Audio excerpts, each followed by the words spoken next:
Hello students of BSc Part Second. Here I am Dr. Raksha Mishra. आज जो मैं lecture लेने जा रही हूँ वो है फाइबर प्लांट्स का, जिसमें हम जूट के बारे में पढ़ेंगे। प्रीवियस लेक्चर में भी मैंने फाइबर प्लांट लिया था, पर उसमें मैंने कॉटन के बारे में बताया था आपको। जूट इसका कॉमन नेम है और इसका बॉटनिकल नेम कॉर्कोरस है। ये टिलिसी फैमिली को बिलोंग करते हैं और इसका जो पार्ट है वो bast fibres of stem use किया जाता है। इंट्रोडक्शन में हम देखें तो जूट सभी बास्ट फाइबर्स में सबसे इंपॉर्टेंट है और इसका उत्पादन कॉटन के बाद दूसरे स्थान पर है। इसकी फैमिली टिलिसी है और मालवेसी से ये क्लोजली रिलेटेड भी है।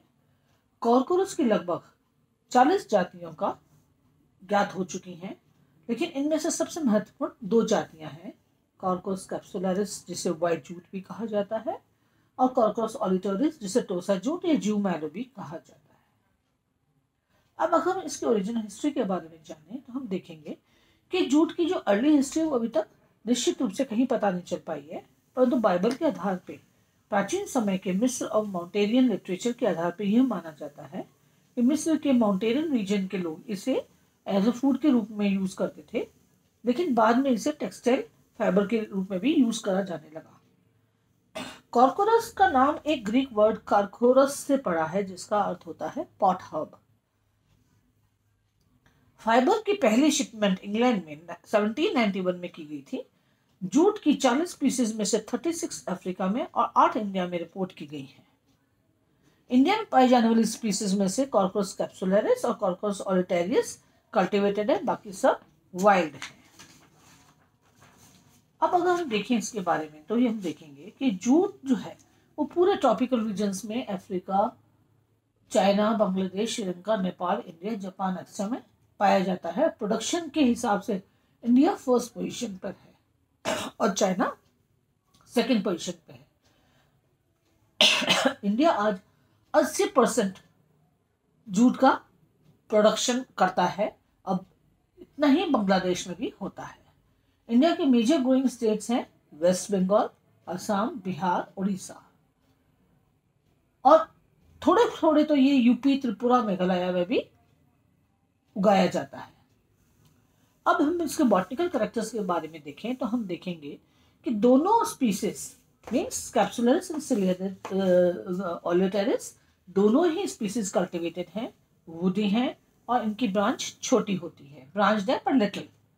Leaf simple, ovate, serrate margin होती है और curved bristles near the base. जब ये प्लांट्स उगते हैं तो ये अनब्रांच्ड होते हैं, पर मेनली ब्रांचिंग टिप पर होती है।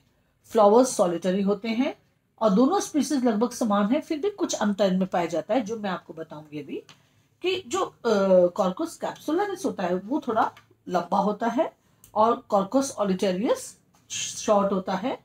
कॉर्कोरस कैप्सुलरिस में लीफ ग्लैब्रस, थोड़ा सा टेस्ट में बिटर, और क्योंकि इसके अंदर ग्लाइकोसिडा कार्करिन होता है तो चबाने पर ये थोड़ा बिटर टेस्ट देता है, इसलिए इसको टीटा या बिटर पैट भी कहा गया है। परंतु ऑलिटेरियस का जो है लीफ वो अपर सरफेस शाइनिंग होती है, लोअर सरफेस रफ होती है और लीफ में बिटर टेस्ट नहीं पाया जाता, इसलिए इसको मीठा या स्वीट पैट कहा जाता है। कैप्सुलरिस कॉर्कोरस कैप्सुलरिस का जो फ्लावर होता है वो येलोइश और स्मॉल होता है और इसके जो फ्रूट होते हैं वो रिंकल्ड कैप्सूल्स फ्लैटेंड टॉप पे फ्लैटेंड होते हैं। परंतु जो ऑलिटेरियस है उसका फ्लावर येलो और लार्जर होता है, बड़ा होता है, और फ्रूट लॉन्गर भी होता है, सिलेंड्रिकल भी होता है, रिज्ड भी होता है और कैप्सूल जो होती है उसकी जो बीक होती है वो इलॉन्गेटेड होती है, ऊपर से इलॉन्गेटेड बीक होती है इसकी। कैप्सुलरिस के फ्रूट में चॉकलेट ब्राउन कलर के सीड्स प्रेजेंट होते हैं, जो हाई और लो लैंड दोनों पर ग्रो कर सकते हैं। ये हाई वाटर लॉग्ड पॉन्ड में ग्रो कर सकता है, कंडीशंस में भी ये ग्रो कर सकता है। परंतु ऑलिटेरियस का फ्रूट ब्लूइश ग्रीन और light grey pyramidical seeds present होते हैं और ये सिर्फ हाईलैंड पे ही ग्रो करता है और वाटर लॉग कंडीशंस को बियर नहीं कर पाता है। ऑलिटेरियस, उसके बारे में बता रही हूँ कि वाटरलॉग कंडीशंस को बियर नहीं कर पाता है। तो ये इसके सारा बॉटेनिकल करेक्टर्स के बारे में था। अब हम देखते हैं इकोलॉजिकल कंडीशंस। तो क्लाइमेट जो है उसको एनुअल रेनफॉल एवरेज कम से कम 100 से 250 सेंटीमीटर चाहिए, टेम्परेचर 24 डिग्री से 35 डिग्री तक चाहिए और ह्यूमिडिटी एटलीस्ट 70 to 90% होनी चाहिए। सॉइल जो होती है वो वार्म, ह्यूमिड, रिच लोमी और एलुवियल, ये सॉइल परफेक्ट होती है और इसके अंदर पीएच जो है वो 6 से 7.5 तक होनी चाहिए। गंगा और ब्रह्मपुत्र नदियों की जो सॉइल है वो कल्टीवेशन के लिए सबसे ज्यादा यूजफुल होती है। इसका जो कल्टीवेशन है, खेत के कल्टीवेशन के लिए कम से कम 6 बार जुताई करके इसे कोल्ड फ्रीज कर देते हैं और सी कैप्सुलरिस के कृषि लगभग मध्य फरवरी के आसपास किया जाता है। जल्दी बोई हुई फसल से अच्छी फसल भी प्राप्त होती है और सी ऑलिटेरियस जो है वो मिडिल अप्रैल में बोया जाता है और इसका कल्टीवेशन ब्रॉडकास्ट मेथड द्वारा किया जाता है।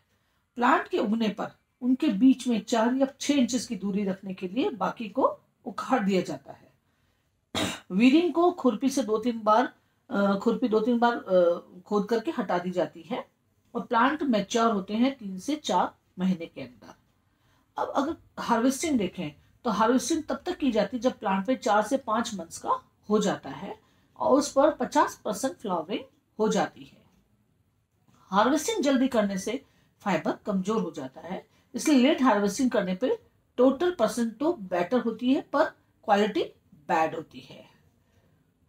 प्लांट को जमीन के सहारे से काटा जाता है या जमीन गीली होने पर हाथ से ही स्टेम को काट दिया जाता है और उन एरियाज में जहां वाटर लॉक कंडीशंस होती हैं जैसे असम, बांग्लादेश, वहां पे कटर की सहायता से प्लांट को काटा जाता है। इससे 6 से 8 स्टेम एक साथ कट जाते हैं। कटिंग किए गए स्टेम के बंडल्स बना के खेतों में लगभग 2 या 3 दिन के लिए सूखने के लिए रख दिए जाते हैं और जब लीव सूखकर सड़ जाती हैं तब उन झड़ जाती है तब उन बंडल्स को रैटिंग के लिए वाटर में डाल दिया जाता है। रैटिंग मीन्स अपलगन के लिए। अब ये रैटिंग क्या होता है ये भी मैं आपको समझा देती हूँ। ये एक जूट का प्रोसेसिंग मेथड है। स्तंभ से फाइबर्स को अपलगन या सड़ा करके अलग किया जाता है, उसे रैटिंग कहते हैं। इसके लिए स्तंभ के गट्ठरों को स्टैग्नेंट वाटर तालाब अथवा गड्ढे की सतह में बिछा दिया जाता है और सामान्यतः जो गड्ढे हैं ये 3-4 परतें एक दूसरे के समकोण पे रखी जाती हैं। इन्हें पानी में पूर्णतः डुबाए रखने के लिए इनके ऊपर खरपतवार, लॉग्स, पत्थर आदि रख दिए जाते हैं ताकि ये फूल करके ऊपर नहीं आ जाए। और रैटिंग की प्रक्रिया में 10 से 30 दिन लग जाते हैं। यह प्रक्रिया अनेक फैक्टर्स जैसे फसल की मैच्योरिटी ऑफ क्रॉप, तालाब, गड्ढे में जल की गहराई, टेम्परेचर, इन सब पे निर्भर करती है। जब स्तंभ से छाल आसानी से अलग होने लगे तब अपलगन की क्रिया पूर्ण समझी जाती है। इस प्रक्रिया से स्तंभ के जो सॉफ्ट टिश्यूज होते हैं वो तो डिकम्पोज हो जाते हैं और जो फाइबर स्ट्रैंड्स होते हैं वो जाइलम से अलग हो जाते हैं और इस अवस्था में स्तंभ को किसी लकड़ी अथवा पत्थर से पटक कर फाइबर अलग कर दिए जाते हैं। पानी से धोके इनकी सतह पे चिपके अन्य ऊतकों को भी अलग कर दिया जाता है।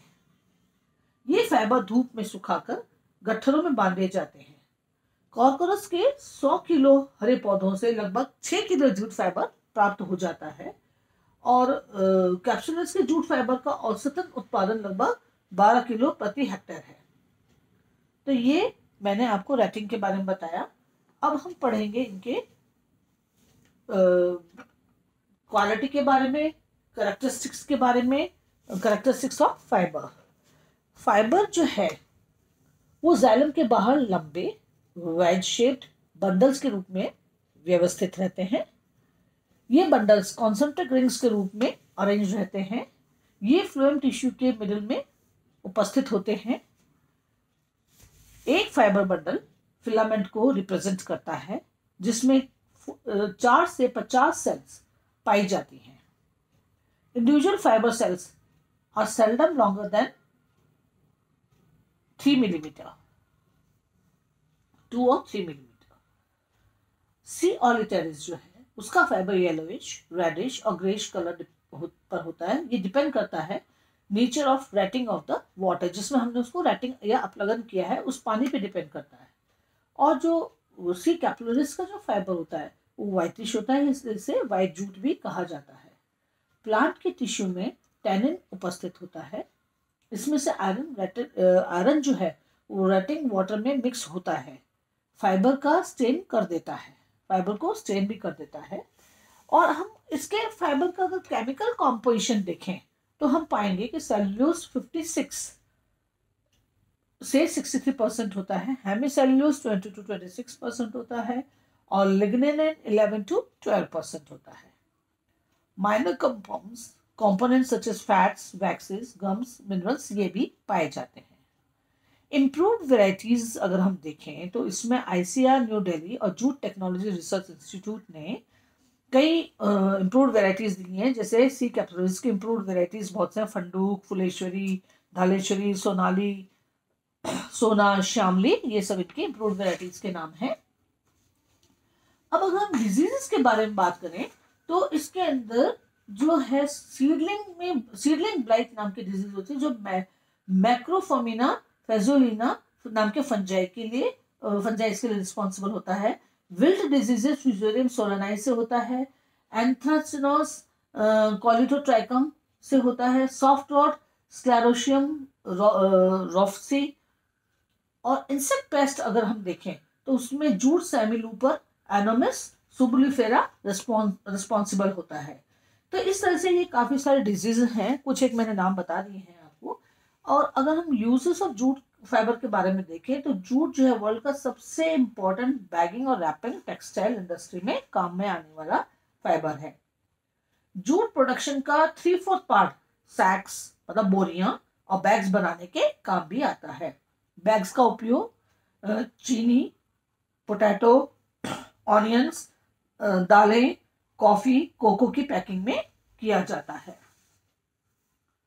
लो स्टैंडर्ड के फाइबर्स का यूज गमी बैग्स बनाने में किया जाता है, जबकि उत्तम फाइबर का यूज कर्टेन्स, रूफिंग फैब्रिक्स और कवर बनाने में भी किया जा सकता है। जूट की जो यंग शूट होती है उसको इजिप्ट, सूडान, ग्रीस और वेजिटेबल फूड के रूप में भी यूज करा जाता है। पीस जो जूट का जो बड्स होते हैं, जिसे पीस ऑफ लोअर एंड से स्टॉक्स ऑफ शॉर्ट फाइबर्स कहा जाता है, उसको पेपर बनाने के काम में लिया जाता है।